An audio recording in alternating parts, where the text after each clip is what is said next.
A very big hello to North Carolina, special place. You saw the other day my little granddaughter, she's named Carolina. There's for a reason, because Lara, her mother is from here, and she's doing a fantastic job, a fantastic person. So it's great to be here and great to be back in this beautiful state with thousands of proud, hardworking American patriots, which is what you are.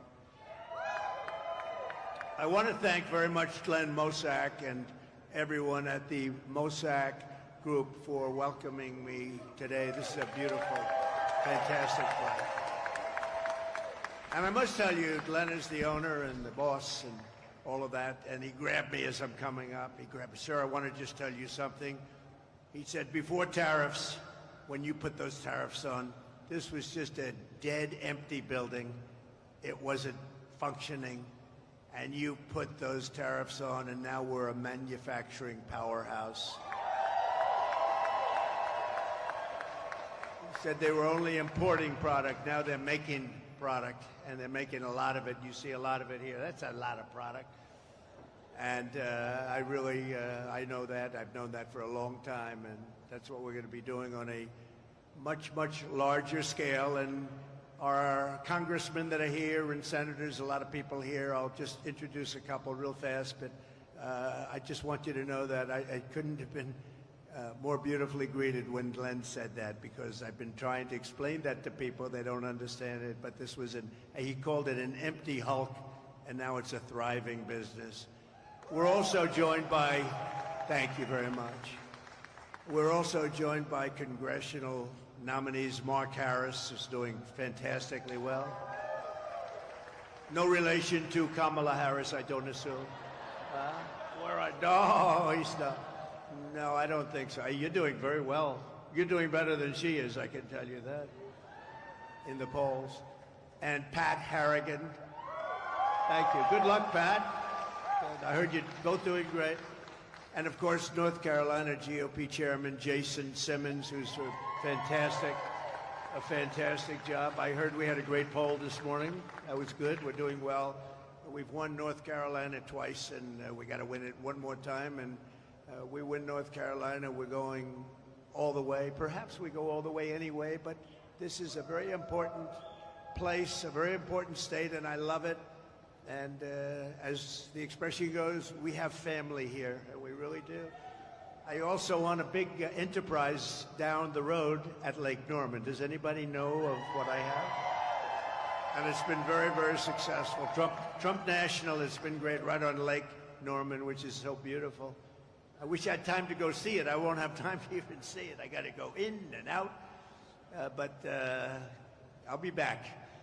As you know, there have been 2 assassination attempts on my life that we know of, and they may or may not involve, but possibly do, Iran. But I don't really know, can't be sure, because in the first case in Butler, Pennsylvania, great place, and we're going back to Butler, by the way. We're going to go back and finish our speech. The FBI has been unable to open the 3 potentially foreign-based apps. And in the second case, the assassin had 6 cell phones in his car, yet the FBI has likewise been unable to penetrate their guard.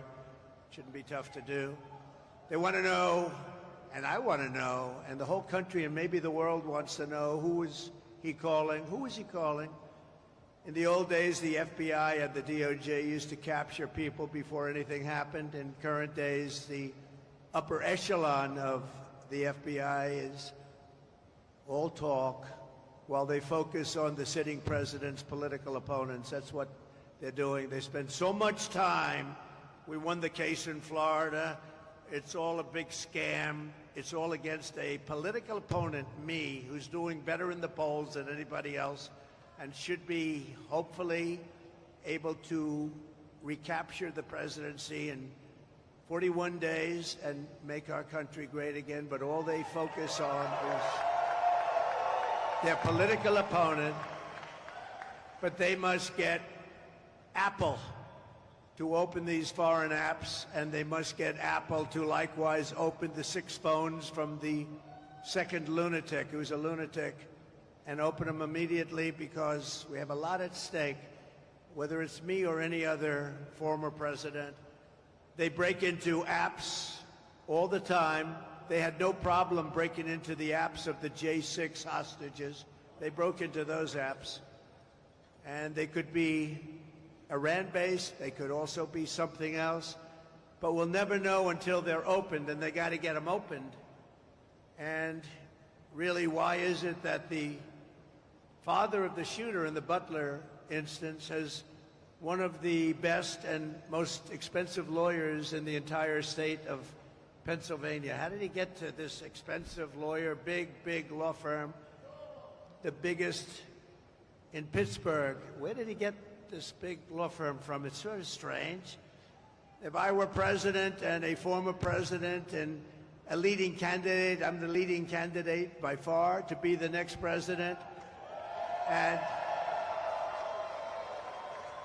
that leading candidate was under threat. If I was president and the candidate was under threat, any candidate, Republican or Democrat, and by the way, I want to thank the Democrats because they just increased funding for the Secret Service, who work very hard.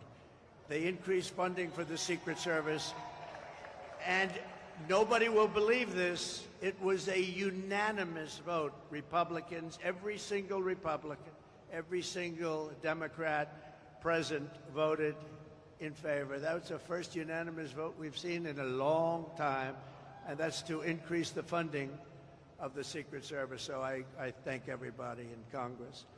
But if I were the president, I would inform the threatening country, in this case Iran, that if you do anything to harm this person, we are going to blow your largest cities and the country itself to smithereens. We're going to blow it to smithereens. You can't do that. And there would be no more threats. There would be no more threats. But right now, we don't have that leadership or the necessary people, the necessary leaders. We have 2 people, not 1. We don't even know who our president is right now. Who is our president right now? We really don't know, but we have 2 people, not 1, that only keep looking. And when you do that, when you just look, trouble always ensues. So it's big trouble for our country. Meanwhile, we have the president of Iran in our country this week. We have large security forces guarding him, and yet they're threatening our former president and the leading candidate to become the next president of the United States. Certainly a strange set of circumstances. Around the world, our enemies are desperate to prevent Donald Trump from returning to the White House because they know I will make America great again. They don't want that. 4 years ago, our country was feared and respected, and our country will soon be feared and respected again. We have to have that. And that's why we all need to pull together to thwart these attempts and to bring back American strength, power, and prestige. We will soon have it back. No threat will shake me. No enemy will intimidate me. And I have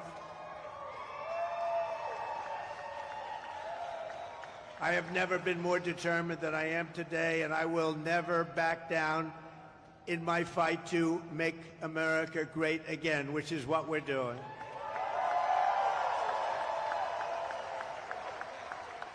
So I want to make that statement because we are under threat. I have been threatened very directly, and I appreciate the agencies that we've been meeting with, but we've been threatened very directly by Iran. And I think you have to let them know, because the best way to do it is through the office of the president, that you do any attacks on former presidents or candidates for president, your country gets blown to smithereens, as we say. 41 days from now, we are going to win the state of North Carolina. We are going to defeat Comrade Kamala Harris, and we are going to take back our country. We're going to take it back.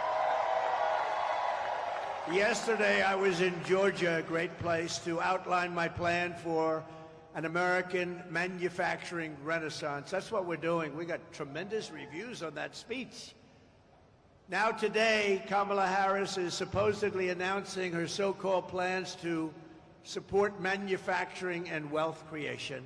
Why didn't she do it 3.5 years ago? They've done nothing. Why didn't she do everything 3.5 years ago?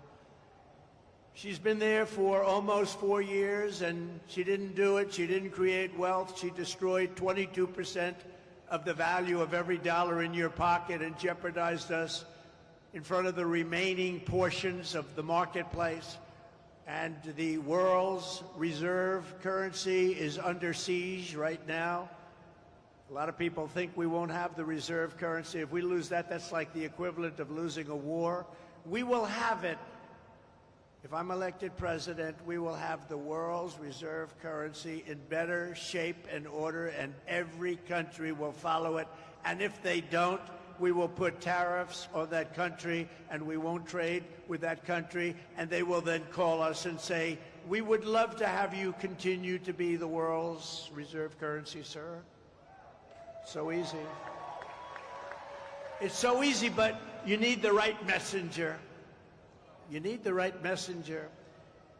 She didn't support domestic manufacturing. She killed 24,000 U.S. manufacturing jobs. In the last month alone, we lost 24,000 jobs. You know, there is a reason for the interest rate cut from the Fed.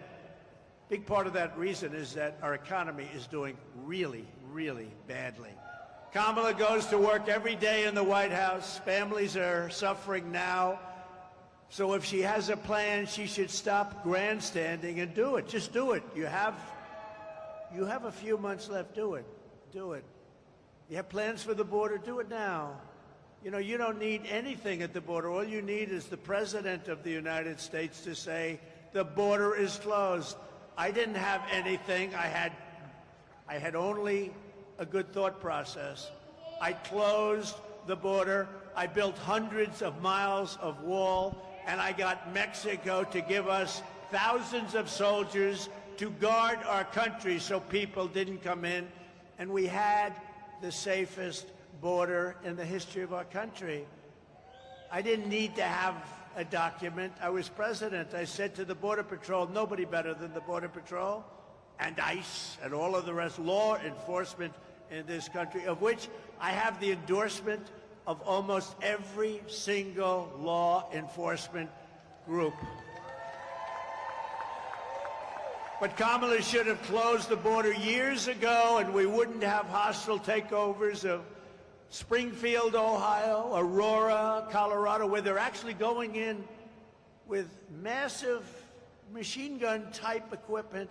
They're going in with guns that are beyond even military scope, and they're taking over apartment buildings. They're taking over real estate. They're in the real estate development business. Congratulations. These are, in that case, people from Venezuela, young street gang members that were sent here by the Venezuelan government. You know, crime in Venezuela is way down. Crime all over the world is way down, except here. I was right in the debate when David Muir kept interrupting me over and over and over again. And he said to me, when I said crime is way up, it's rampant because of what's happening in our country, and he said, no, crime is not up. That's a mistake. Crime. Well, the following day, the Department of Justice announced the crime figures up 44%, up much more than that in certain categories. But I haven't gotten an apology. No vice president in history has done more damage to the United States economy than Kamala Harris. She has no idea what she's talking about on economy or really on anything else.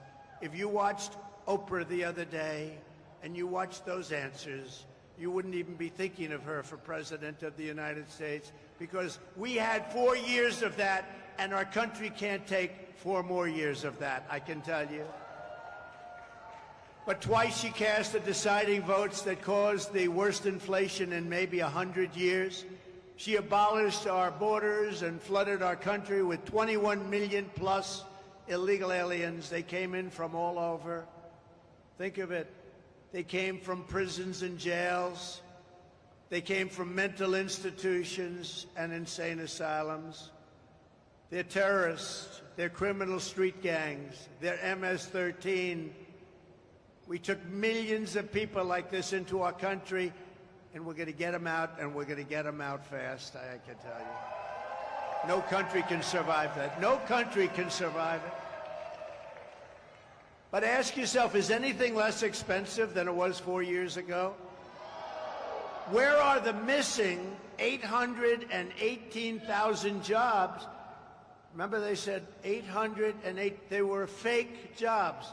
And they thought they'd be caught, but they thought it was going to be after the election, not before the election. They had a leaker, thank you, Mr. Leaker. They had a leaker who leaked the fact that they falsified the numbers. Nobody talks about it. The press refuses to write it. We don't want to hear Kamala's fake promises, even something like she worked very long and hard hours over French fries at McDonald's. She'd never worked at McDonald's. It was a fake story. It was a fake story. The press now refuses to write it because it's so, you know, there's a very simple one. She said she worked at McDonald's and she didn't. Not highly sophisticated, not complicated. It was a lie. She never worked at McDonald's over the hot French fries. I think I'm going to a McDonald's in 2 weeks, actually, and I'm going to work the French fries because I will have worked longer and harder at McDonald's than she did if I do that even for half an hour. So we want to hear an apology for all of the jobs and all of the lives that she's destroyed. Think of it.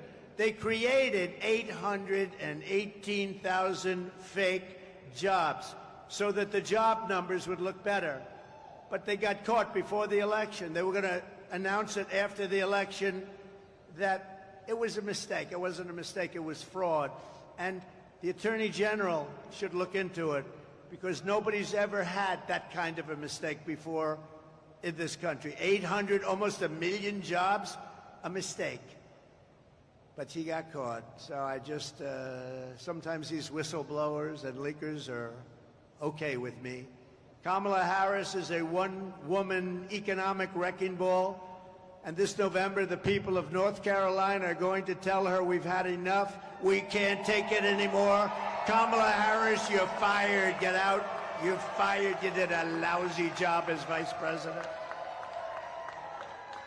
Look, Joe is the worst president in the history of our country. Jimmy Carter is the happiest man because the Carter administration, by comparison, was totally brilliant. And Kamala is considered, and if you go back 7 weeks, was considered the worst vice president in the history of our country. Now she wants to be president. We can't let it happen. And she's a Marxist. We're not ready for a Marxist president, and we never will be.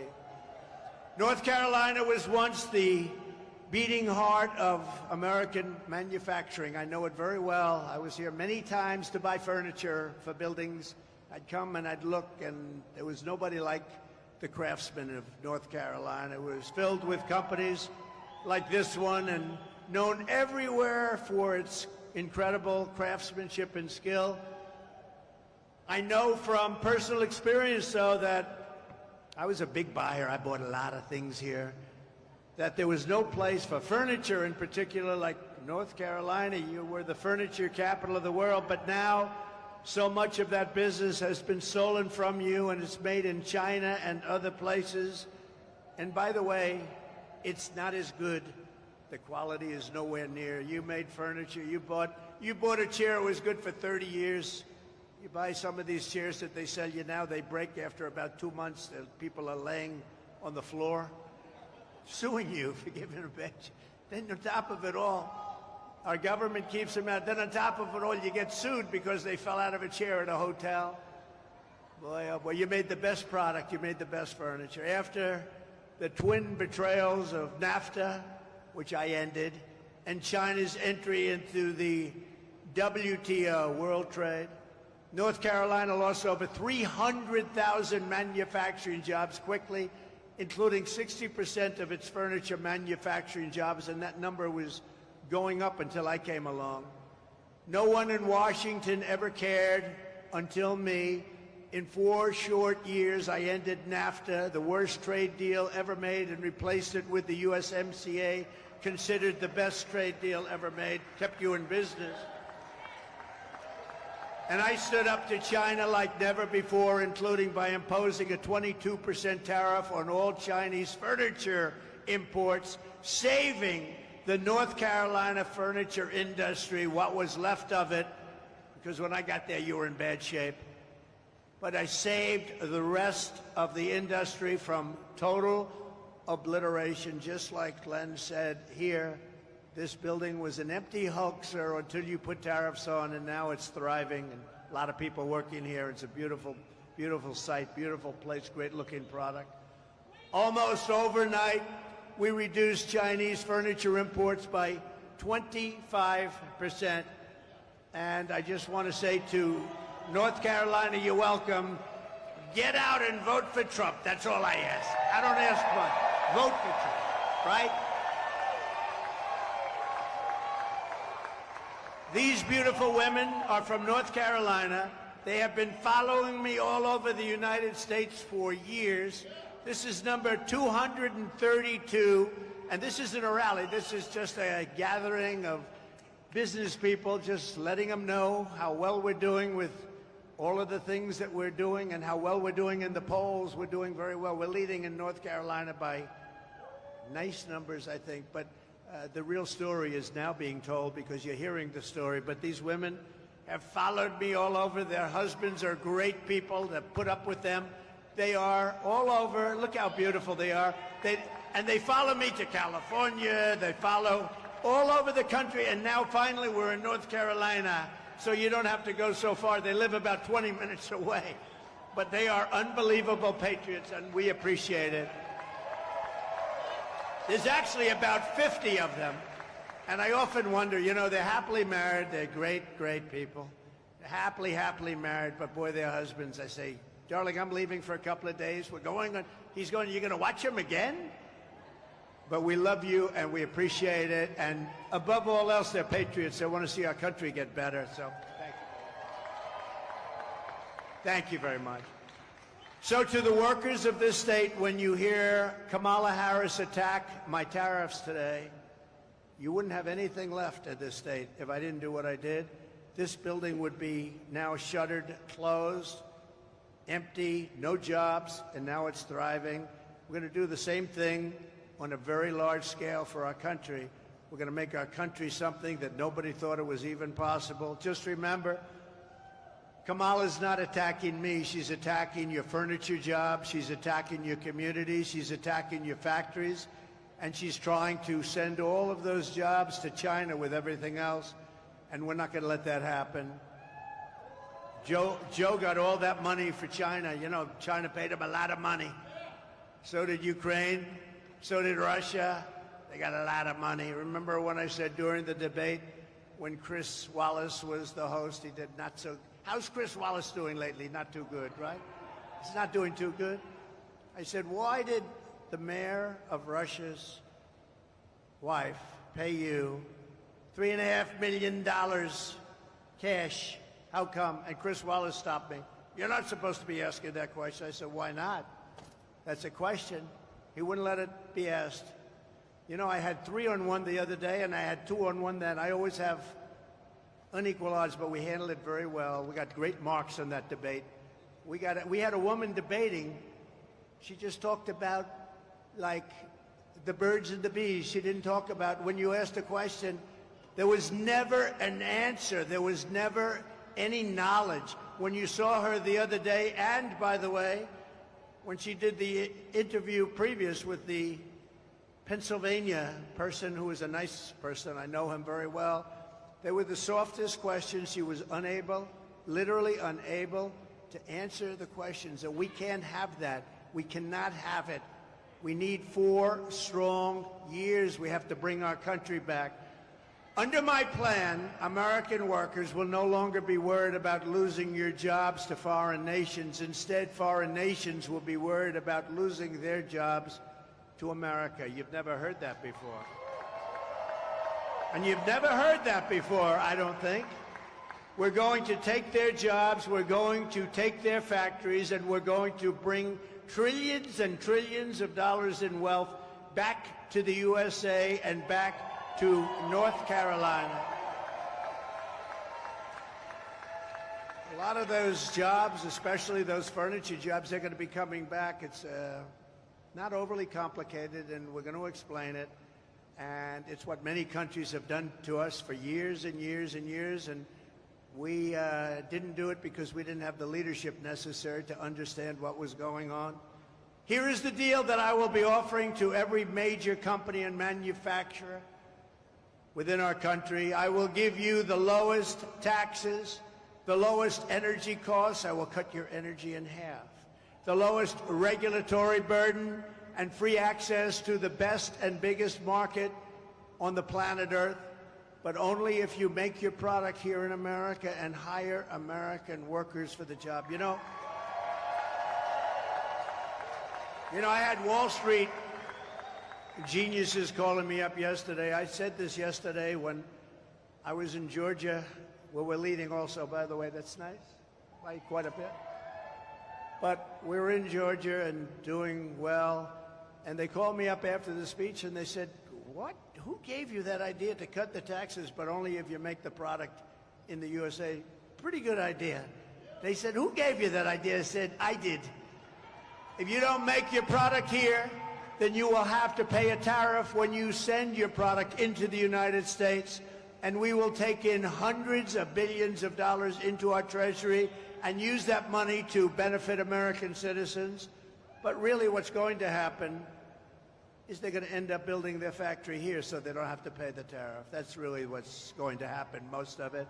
But when they don't, we're going to take in a lot of money. Every once in a while in business, you'll look at a company and say, how is it possible that I can buy this company? This company's great. Happens. I've had it happen a lot. Actually, I've done a lot of them. But the other side looks and doesn't understand why you're so thrilled. And that's the way I view the incredible potential of the United States. This is a profit-generating machine that's been horribly run by either corrupt or very stupid politicians. And it's been allowed to be dissipated, absolutely dissipated. But it's like a company that you see it, you buy it, you change it, and you make a fortune. And oftentimes the seller of those companies will come back to me and come back to others and say, why the hell didn't I see that? Happens. I've had a lot of jobs like that. You take it and it becomes a tremendous success. And the seller would call me and say, congratulations, I never saw what you saw. You know, they talk about the paperclip. The paperclip is a very simple thing. A lot of people say, gee, why didn't I think of that? The United States of America is going to be, by far, the most successful country anywhere in the world, and that's what we're going to do. We're going to do things that nobody will believe, and it's so simple, and it's going to happen fast. We're going to do great things for the citizens of our country. We're going to make an absolute fortune for the American people. I think it's okay to say that. It's about time, because we've been given and giving away our country to foreign countries for so long. They've been ripping us off for so long. And now it's going to be the exact opposite. And we're not going to rip them off. We're just going to take back what was ours and then some. The centerpiece of my plan for a manufacturing renaissance will be a 15% made in America tax rate. You have to make it in America. So the tax rate is going down to 15% if your product is made in America, like this product is made in America. So I brought the business tax rate from 39% to 21%, the biggest decrease, biggest cut in taxes in the history of our country. And people said that that was impossible to get done, but I got it done, and I got it actually passed in Congress, so it cannot be changed easily, even though they want to change it and raise it way back up and lose all your jobs. If she gets in, they're going to want to make it 38, 40, maybe even 50%. I got it done. I got it approved in Congress. And we did more business and created more jobs during that period than at any time in our country's history. Now I'm taking it a step further. We're going to bring the 21% rate, which everyone said we could never get, down to 15%, but only if you manufacture your product here in the USA, just like you did when you were the furniture capital of the world. That's why those furniture companies, and you still have your craftsmen here, unfortunately, they're doing other jobs that they don't want to be doing. They love making furniture. I know the furniture guys. They don't want to be doing other jobs. They want to be making furniture. They're artists. Those people are going to be coming back into the furniture business. Then, next, I'm imposing tariffs on your competition from foreign countries, all these foreign countries that have ripped us off, which stole all of your businesses and all of your jobs years ago and took your businesses out, so that now they won't be able to compete with North Carolina or businesses in any other state in our once great country, soon to be greater than ever before country. All of your furniture makers are going to come back, and come back bigger and stronger and better than ever before. They're mostly gone. They're all coming back. This is why people in countries want to kill me. They're not happy with me. It's a risky business. This is why they want to kill me.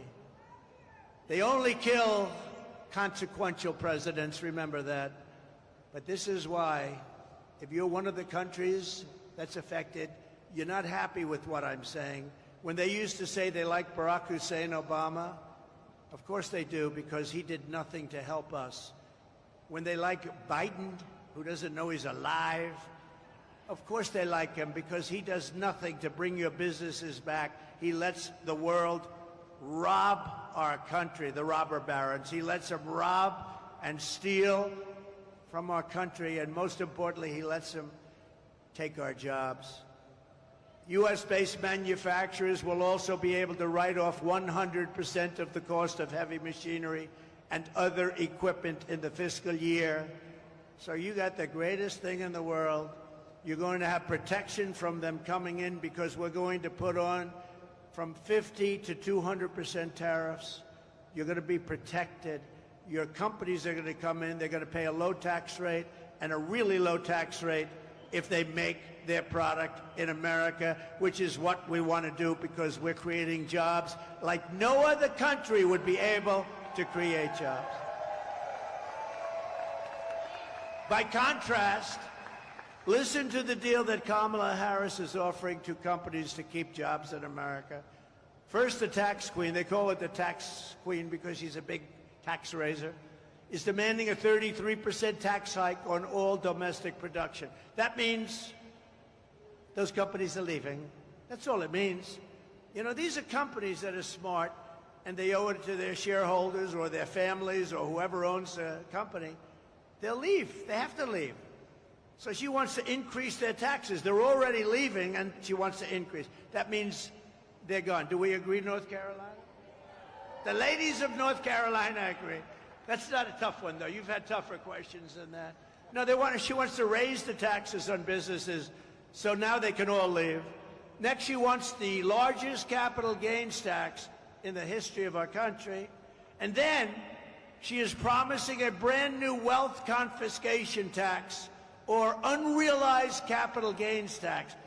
In other words, unrealized. You know what that means?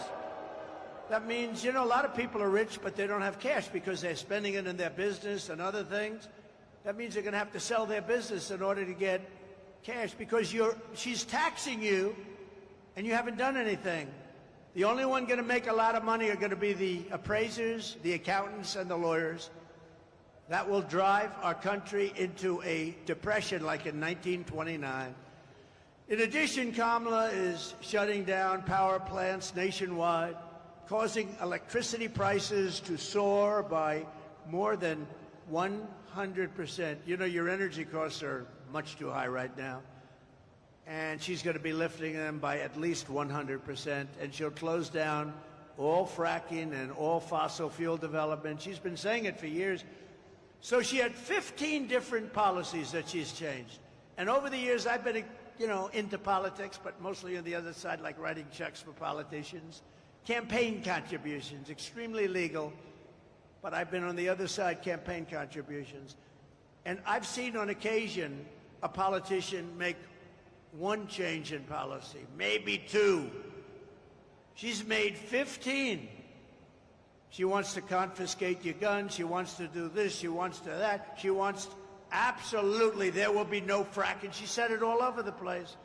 You got to see 2018, 2019. There will be no fracking in this. Now she's saying, oh, fracking would be fine. She was in charge of the defund the police movement. She's a radical left person.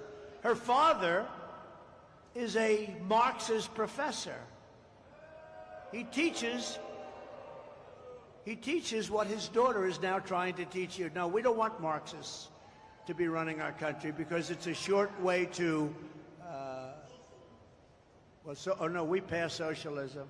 We never had socialism. I always said, we will not ever be a socialist country. And I was right, because they skipped socialism. They went down to communism. I was right. Got to keep myself right.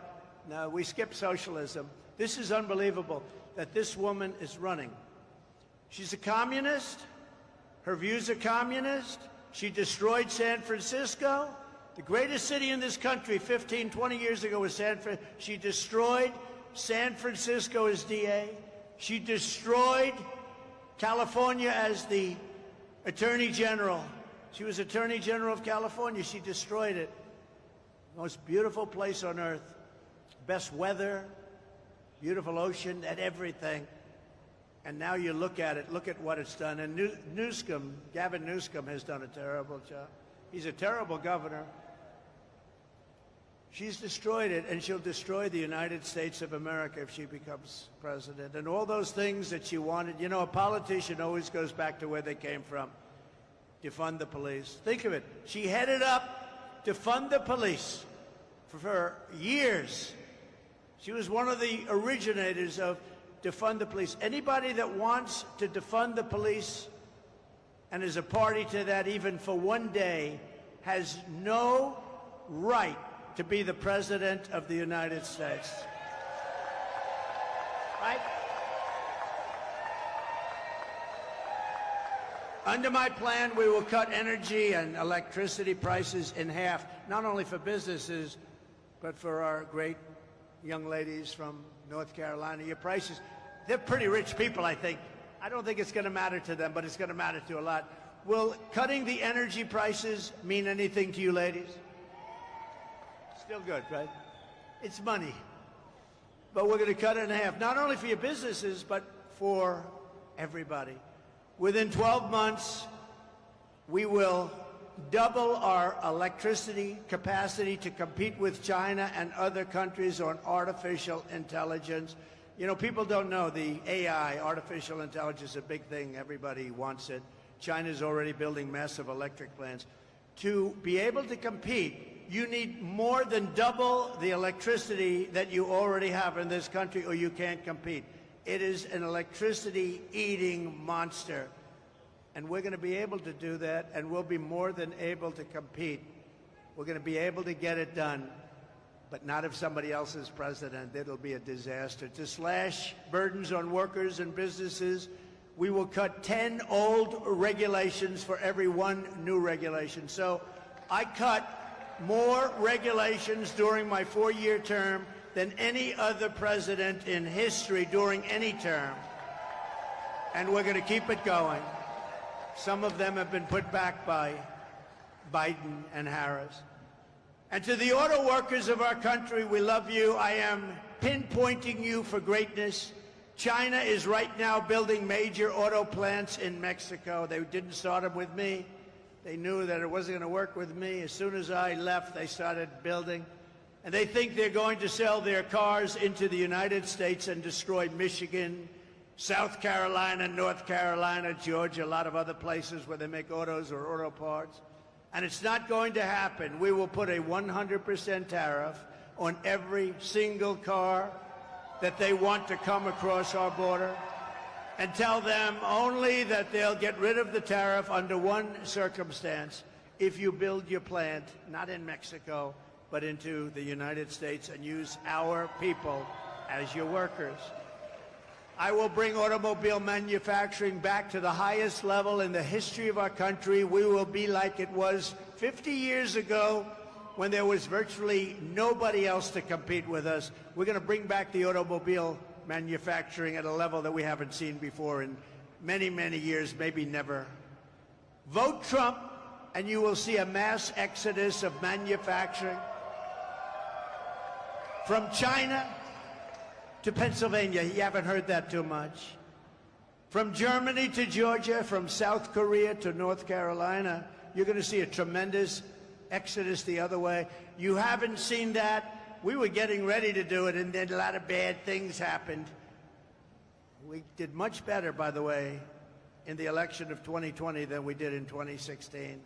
Just remember that. Millions and millions of votes more. More votes than any sitting president in the history of our country. But they beat us by a whisker. They beat us just by a little whisker. He beat us from the basement. As we save our economy, we will also seal the border and stop the migrant invasion into our country. It's the greatest invasion that we've ever had into our country. What they've done to our country is incredible, and what they're doing to our country. Under Border Czar Harris, millions and millions of people are pouring in right now from all over the world: prisons, jails, insane asylums, mental institutions, terrorists, all at record levels. We've never had anything like this. And you know, I feel so sorry for the towns and the cities where they are. They're causing havoc, and the mayors always want to be politically correct. One particular, I don't want to embarrass him, but one particular mayor is saying, we're looking for translators because the people speak no English. So they're looking, you shouldn't be looking for translators. You should be looking for people to take them out of our country and bring them back from where they came, because your town and city is being destroyed. The 21 million illegals she let in are now creating havoc throughout the country. Aurora, Colorado, and Springfield, Ohio are just two examples. What they're going through in those places, it's unbelievable. I mean, they're literally taking over those towns. They're taking over hundreds, those are 2 years, hundreds of towns and cities throughout our country, including the big ones. Look at New York. All of the people, what's happened to the quality of life. The quality of life is a whole different deal. Chicago, take a look at what's happening in Chicago. Look at LA. Look at what's happening in Los Angeles. They're taking over your cities, your big ones, your small ones, your towns. It's not sustainable by anybody. Yet after almost 4 years, Border Czar Kamala Harris has reportedly decided that for political reasons, that it's finally time for her to visit the southern border. So think of it. She was the border czar for almost 4 years. She's never been there. She went to one little area, but it was, I'd like to go there too with our great First Lady and have a nice lunch. This was not the border that she should be looking at. I can tell you the real border because I've been there many times. She finally went after almost 4 years, and the reason is because her polls are crashing. She's not doing well because I don't believe the people of this country are stupid. I think they're very smart, and you're not going to let her ruin this country like she did San Francisco or Los Angeles. She ruined the entire state of California. She's trying to con the public, but remember, she is the one who terminated Remain in Mexico. I had a policy. It was not easy to get with the president of Mexico, who I got along with great, but he is a smart man, and he took advantage of our country. I said, we have to have Remain in Mexico. He looked at me like I was crazy. I said, no, I'm not. I want Remain in Mexico until we find out if these people are qualified to come in. And they stayed in Tijuana. They stayed all over Mexico, hundreds of thousands of people. and we took them in very, very slowly. I don't know if they can put up my world's favorite chart. I don't know. We're in a factory right now. We don't have billboards, I don't think. But the greatest chart, I love that chart because that chart saved my life. It was a chart on immigration. There was a chart on immigration, blue, gold, and red. I love it very much. If I didn't have that chart, I probably wouldn't be speaking to you right now. But it shows basically that we had the best and lowest immigration numbers, and that included drugs and human trafficking, a lot of other things that we've ever had in the history of our country. So remain in Mexico. They canceled our asylum agreements with Central American nations, ended Title 42, a very important program, implemented nationwide catch and release. I had catch and release, but I catch and release in Mexico. We catch and release into the United States, never to see these people again until they murder somebody, and then we see them. And we allowed them, through absolute stupidity, to destroy the very fabric of our nation. Millions of people were allowed to come in totally unvetted, totally unchecked, from places unknown. I was with Tom Homan recently. He told me that the last check was they came in from 168 different countries. Most people don't even know there are that many countries. Actually, there are quite a bit more than that. 168 countries were represented with illegal aliens coming in. From the Congo in Africa, they come in a lot from the Congo. From jails in the Congo, they opened their jails. From South America, Venezuela, all of the countries. They're letting them out of their prisons and jails. They're letting them out. Their jail population's way down. Their mental institution population. But this is all over the world. They come from the Middle East. They come from Asia. They come from parts of Europe. They come into our country. Many of them are major, major criminals, murderers. When Kamala speaks about the border, her credibility is less than zero. I hope you're going to remember that on Friday when she tells you about the border. Ask her just one simple question. Why didn't you do it 4 years ago? Why didn't you do it 4 years ago? They've got very little time left, thank God. Very little time left. Why? That's all you have to do. I give this to the fake news media because they don't cover it properly. They don't even talk about the border. Say, why didn't you do it 4 years ago when you first came in? Why are you waiting 3.5, almost 4 years? Kamala's migrant invasion has particularly devastated the black community and the Hispanic community, including all of the people, the jobs, what they've done. The jobs are going to illegal migrants that came into our country illegally. Our black population all over the country, our Hispanic population, are losing their jobs. They're citizens of America. They're losing their jobs. Most of the jobs that were created in our country, and all of the jobs, almost all, were bounce back. They came from me. Bounce back. Every pandemic has a big bounce back at the end of a pandemic, and we had a very quick bounce back, and we did a great job on the pandemic. Never got the credit I got for the military. We rebuilt it. We beat ISIS very quickly, very rapidly. They said it was going to take 5 years to beat ISIS. ISIS was defeated in 4 weeks. Our military is great. And outside of some of the people on the top, I know every one of them, outside of those people, our military is not woke. You could put some of these people into a room and scream at them for 2 years and they'd walk out of that room, they wouldn't be woke. We have a great military, and they proved that with the defeat of ISIS. So last month, American-born workers lost 1.3 million jobs. This is last month. And of the 1.3 million jobs, migrants, illegal people that came in illegally into our country, got 635,000 jobs. They got more jobs than anybody else.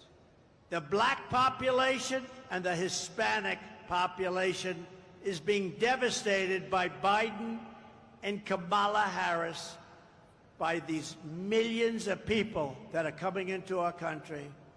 And unions will be next. You watch. The unions are going to be devastated by this. And I've been right about everything. You know, they have a hat. Trump was right about everything. I actually was right about everything, right? In the Republican Party, which has become the party of common sense, we believe that American jobs should go to American citizens, not illegal aliens. We believe that strongly. And that's one more reason why we begin the largest deportation operation in American history, starting with the criminals, the murderers, the drug dealers, the people from prisons. We're going to get them out of our country. We're going to get them out fast. The terrorists. We have record numbers of terrorists. In 2019, Border Patrol reported not one terrorist came into the country under the Trump administration. I don't even believe that could be possibly correct, but that's what they say, 0. Over a period of years, they said 11 came in. Let me tell you, right now, we have more terrorists coming, thousands, coming into our country than we've ever even thought possible. And these are rough terrorists. These are the real deal. And only bad is going to happen. Starting on day one, we will end inflation and make America affordable again. We will have no tax on tips, no tax on overtime, and no tax on Social Security for our great seniors who have been devastated by inflation. Our seniors have been devastated by inflation. We're going to have no tax on Social Security for our seniors. If any senior doesn't vote for Trump, we're going to have to send you to a psychiatrist to have your head examined.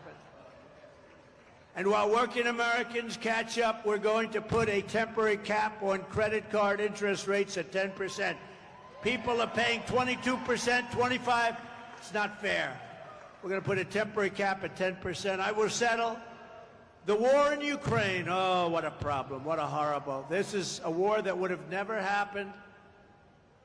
October 7th in Israel would have never happened. But I will end the chaos in the Middle East quickly. And I'm the only one that's going to do this. We have never been so close to World War III as we are right now. We are so close. I will be sure that World War III will not happen. I'm the only one can say it won't happen. But you're very close, so that'll be a war like no other, because I always say it's not going to be 2 army tanks, 2 tanks, which, by the way, our country wants to convert to electric. I'm not going to let that happen. They want electric tanks. They don't work well. The battery size is so big, you're going to have to pull a trailer behind the tank. No, can you believe this? They want electric tanks. They don't care. They want to have a nice, free, beautiful for the environment as we blast our way through countries. These people are crazy. They're crazy. You know, they want electric trucks, even though a diesel-fueled truck can go from New York to Los Angeles with plenty of fuel left over. An electric truck, which weighs 2.5 times as much because the battery is so heavy, which takes about half of the payload, in addition to the battery itself, takes half of the payload. It has to stop approximately 6 to 7 times. In the Midwest, you just saw Biden, they built battery chargers, 8 of them. They spent $9 billion on 8 chargers. It's not going to work. And I'm all for electric. And I like Elon Musk. Elon gave me a tremendous endorsement, a very heartfelt endorsement. He feels that if I'm not elected, this country is finished. And he makes a great car, Tesla. He makes a great, great car. But you know what? If people want a Tesla, I think it's great. But they also want to have gasoline-powered cars, which is an advantage for our country because we have more gasoline than any place else. We have more liquid gold under our feet than any place else. If they want a hybrid, and nobody understands that better than Elon Musk, and he makes a great product, but not everybody wants that. They want to have choice. These people want you to go all electric within a very short period of time. Will never work. It'll never be accepted, and it's not being accepted. I will terminate that mandate on day one. Look at the war in Ukraine, and I think it's something we have to have a quick discussion about because the president of Ukraine is in our country, and he's making little nasty aspersions toward your favorite president, me. But take a look at the war happening right now in Ukraine. It would have never happened if I were president to start off with. And there didn't even have to be a settlement. It wouldn't have happened, period. Russia wouldn't have gone in. I spoke to Putin about it a lot. I got along very well with Putin. I spoke to him a lot. You know, I was the one that ended the pipeline, Nord Stream 2, in Europe going to Germany. And he said that was a bad thing. That was the biggest job. Then they say how nice I was to Russia. No, I wasn't nice, but we got along. We had a good relationship, which is a good thing, not a bad thing. But what's happening in Ukraine is a very serious matter. Let's say we did settle, and a deal would have been made with Russia years ago, 3 years ago, before it all began. And we could have made a deal easily. Could have made it easily. If we had a president who was intelligent, we could have made a deal easily. But what do you have left now, right? 3 years of horrible fighting. The country is absolutely obliterated.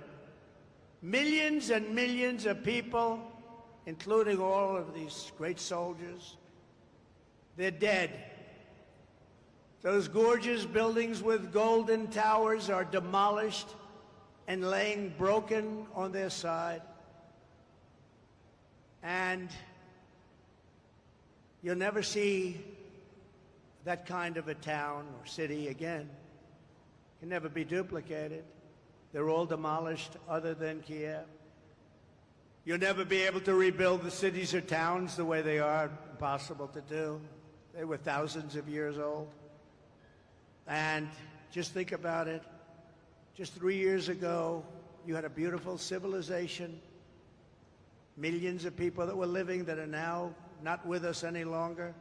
Magnificent towns and cities that were so beautiful could never be reconstructed, other than Kiev, which is actually starting to be hit right now. He wanted to save that.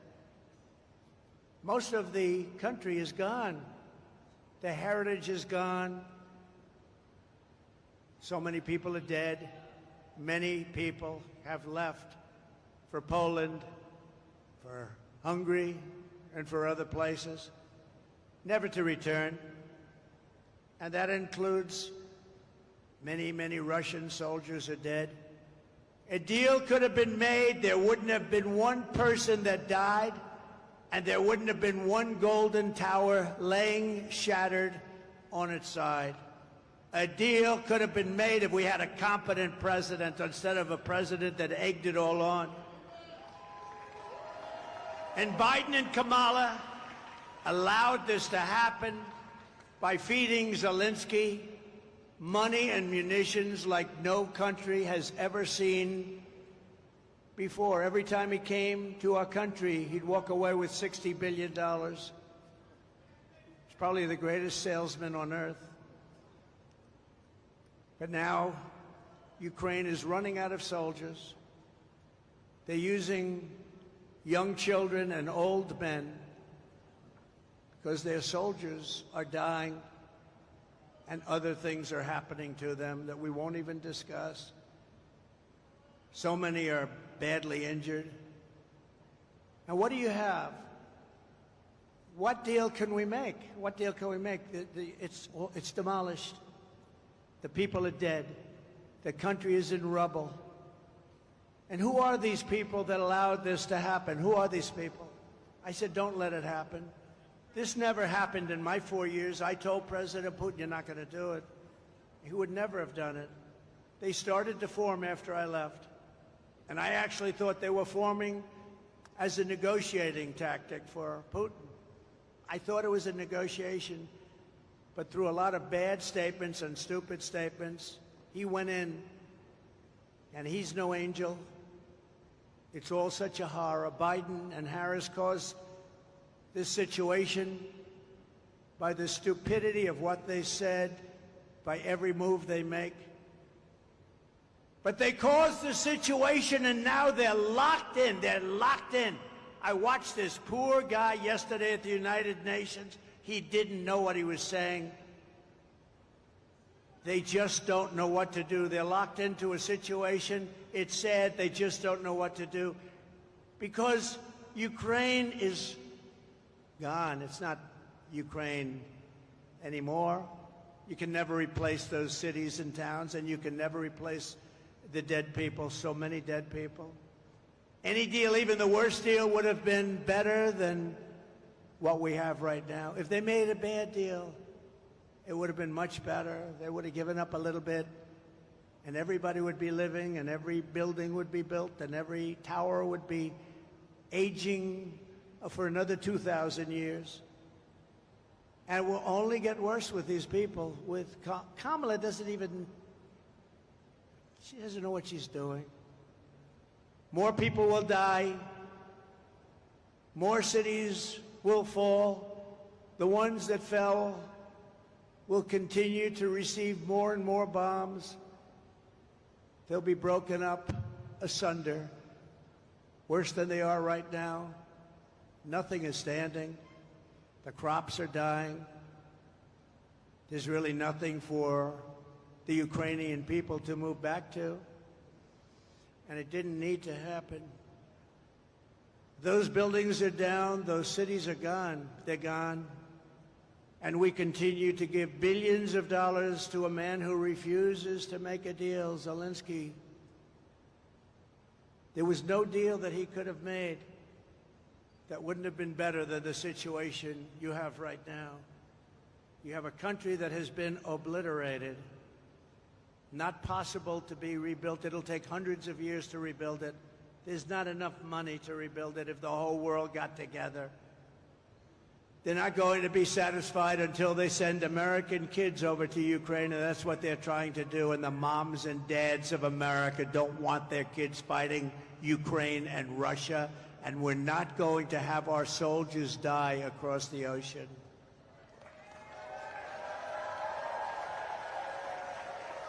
I will restore, as I did for 4 years, the only president in 81 years, they say, no wars. Hillary Clinton said, look at him, look at him. He'll immediately start wars. No. Then she said, look at his rhetoric. He's going to start wars. I said, no, my rhetoric is going to keep us out of wars. And that's what happened. I kept you out of wars. My rhetoric kept you out of wars. I stopped wars from happening. If it were somebody else, they would have gotten 5 Nobel Prizes. I never even got a mention, and I wouldn't, because I happen to be a different kind of a person, and the fake news treats me much differently than they treat other people. Obama got a Nobel Peace Prize, and he didn't even do it. He said, why did I get it? He had no idea. It was immediate as soon as he walked into office, practically. He didn't do anything. What I've done is incredible. The Abraham Accords alone, incredible. But they haven't done anything with it. We would have had every country just about in the Middle East signed into the Abraham Accords, but the Abraham Accords brought peace. We would have had total peace in the Middle East. But I don't care about that with the Nobel Prize. I had so many people, you should get the Nobel Prize. I said, don't worry about it. They don't get the Nobel Prize to certain people.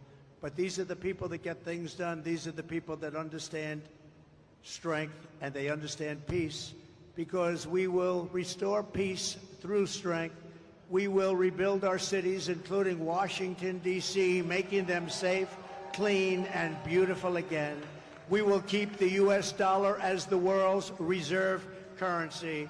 This is how we will end the era of inflation, mayhem, and misery under Kamala and Crooked Joe, and unleash safety, prosperity, and peace for Americans of every race, religion, color, and creed. We're going to do things for our people that haven't been done for a very long time. And we started 4 years ago. We were doing things that nobody ever believed, jobs, and We had the greatest economy in the history of our country 4 years ago, 7 years ago, 6 years ago, and 5 years ago. Together, we will deliver low taxes, low regulations, low energy costs, low interest rates, low inflation, so that everyone can afford groceries, a car, and a home, the American dream. We will stop the invasion and end migrant crime, support our great police, strengthen our military, build a missile defense shield over our country, keep critical race theory and transgender insanity the hell out of our schools, and we will keep men out of women's sports. We will defend the Second Amendment, restore free speech, and we will secure once and for all our elections. Our elections are under siege. Everyone will prosper, every family will thrive, and every day will be filled with opportunity and with hope. But for that to happen, we must defeat Kamala Harris, and we must stop her country-destroying liberal agenda once and for all. It has to end. We have to bring our country and take our country back. So get everyone you know and vote. We want a landslide that's too big to rig. Very simple. Too big to rig. On November 5th, we will save our economy. We will save our country. It will go down as the most important day in the history of our country. We will rescue our middle class. We will reclaim our sovereignty and restore our borders. We will put America first all the time, and we will take our country back. North Carolina, get out to vote. Thank you. God bless you. And God bless America. Thank you very much, everybody. Thank you. Thank you very much.